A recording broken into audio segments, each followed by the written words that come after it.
స్వామి అంటే దాంట్లో అన్నిసార్లు అనకూడదు. అసలు నిజంగా జరిపిన వాళ్ళని శిక్షించడానికి ప్రయారిటీ ఇవ్వాలి. కానీ దీంట్లో నిన్న ఇంకో మాట అన్నాడు ఆయన, నాకు ఆశ్చర్యం వేసింది.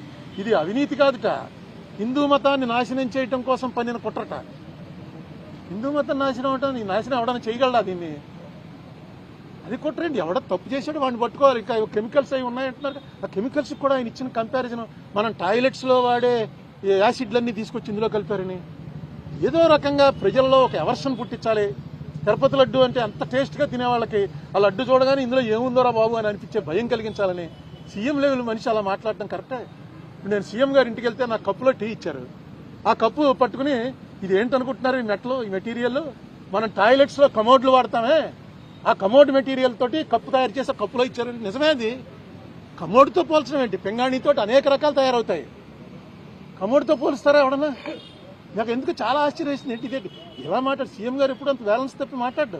చాలా కాలం నుంచి ఆయన సీఎంగా చూస్తున్నాం కదా, ఎందుకు ఇలా మాట్లాడుతున్నాడు ఏంటి? ఎంత అందులో టాయిలెట్లు కడిగే వాటిని తీసుకొచ్చి కలిపారని.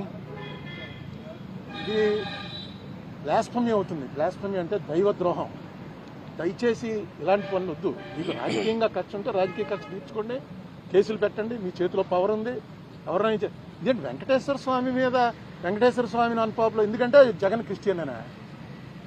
జగన్ క్రిస్టియన్ కాబట్టి క్రిస్టియన్స్ అందరూ కూడా వెంకటేశ్వర స్వామికి యాంటీ అయిపోయారా? అసలు ఏ స్ట్రాటజీ మీద వెళ్తున్నారు? బీజేపీ వాళ్ళు కూడా ఇప్పుడు ఇలా మాట్లాడలే. బీజేపీ వాళ్ళు డైరెక్ట్గా మాది హిందూ పార్టీ అని చెప్పుకున్నా సరే వాళ్ళు కూడా ఇప్పుడు ఈ లెవెల్లో మాట్లాడరు. మరి చంద్రబాబు నాయుడు గారు పునరాలోచించండి, ఇది కరెక్ట్ కాదు. మిగతా చాలా విషయాలు ఉన్నాయి, తర్వాత చెప్తాను. సో అందరికీ నమస్కారం. ఇప్పుడే రాజమండ్రి సెంట్రల్ జైల్లో మన మాజీ మంత్రివర్యులు వైఎస్ఆర్ పార్టీ సీనియర్ నాయకులు అంబటి రాంబాబు గారిని పరామర్శించాం. ఆయన అయితే బయట ఎలాగా హుషారుగా ఉంటారో, ప్రశాంతంగా ఉంటారో, లోపల కూడా అలాగే ఉన్నారు. ఎందుకంటే తప్పు చేయలేదు కాబట్టి ఆయనకి అంత ఆత్మన్యూనతా భావం, ఇన్ఫీరియారిటీగా ఏం లేరు ఆయన.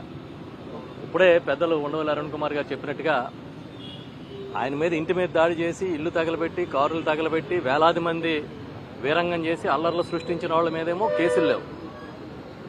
ఆయన ఒక మాట అని మళ్ళీ నేను పశ్చాత్తాపడుతున్నాను అని అంటే ఆయన సెంట్రల్ జైల్లో బంధించారు. పైగా 36 కేసులు ఒకే ఇన్సిడెంట్ మీద నమోదు చేశారు. ఇవి కాకుండా వేరే వేరే కేసులు కూడా ఉన్నాయని చెప్తున్నారు. అంటే బహుశా ఇంత దుర్మార్గమైన పరిపాలన చంద్రబాబు నాయుడు గారు చేయగలుగుతాడని మేమే కాదు, తెలుగుదేశం పార్టీ నాయకులు చాలామంది కూడా ఊహించి ఉండరు. అంటే ఏం ఆశించి ఇది చేస్తున్నారో కూడా వాళ్ళకే అర్థం కావట్లేదు.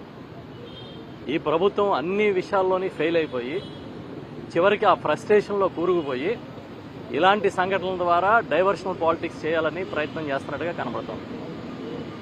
ఒక కాపు నాయకుడు